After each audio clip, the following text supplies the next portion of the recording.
Okay, this is my scrapbook that I made 55 years ago, maybe 1964. And I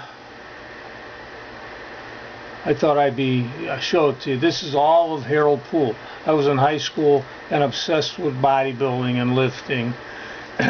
So I came across my old scrapbook. I have several of them on Freddie Ortiz and of Larry Scott and so forth.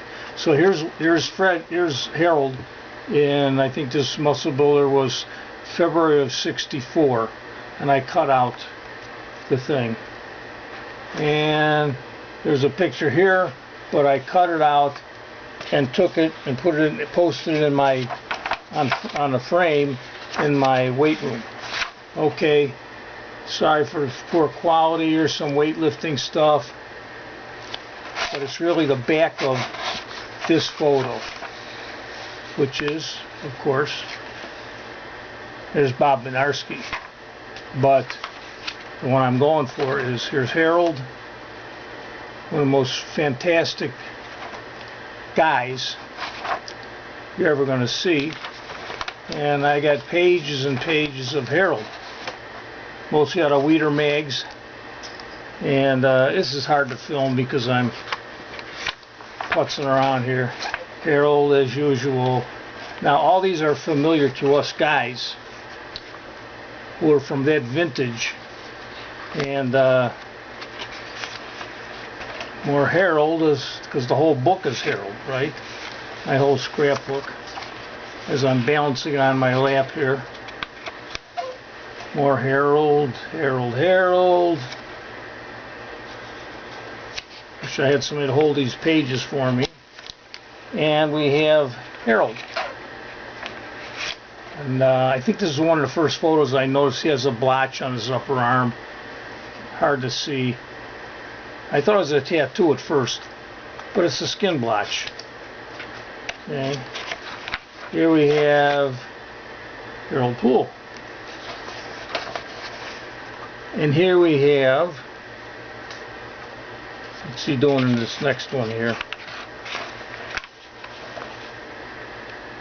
A lot of variations on the most muscular pose there. Again, he owned that pose, by the way, in the same way Sergio owned the victory arms overhead pose. Nobody could touch him. This is a nice one.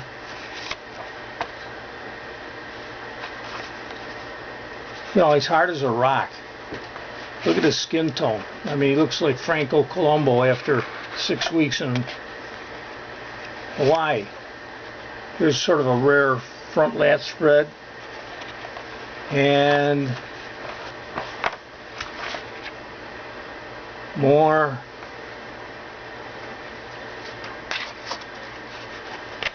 There's a good one I don't want to show coming up, I think.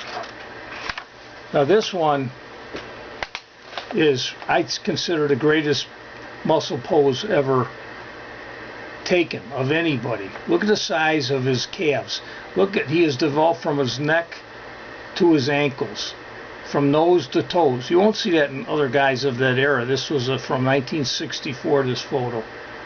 Nobody had this. He was just a complete package, rock hard, and he was a former powerlifter, so he's strong as hell. He wasn't just a pumper. Old contest, I don't know what it was, Mr. Universe or something. And I would like to find, pardon the unprofessional videography here, the picture. I thought I must have skipped it, and this was of Harold. First, this is when he won the Teenage Mr. Universe. I'm still flipping through the book here, trying to find it. And when we saw this in like 63-ish, we just freaked, because he looked like he was, you know, he just won, I believe, the Teenage Mr. America AAU. And if I can find a picture, it's just astonishing. Yeah, here it is. Okay, so here he is from an old, I think it was a Strength and Health. this picture here. Okay, it's absolutely crazy.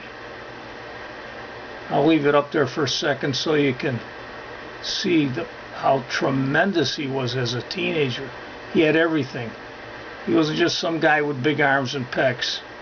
And if you can read I'll see if I can hold up the caption there. I don't know if you're going to be able to make that out. Come on, shift the macro camera.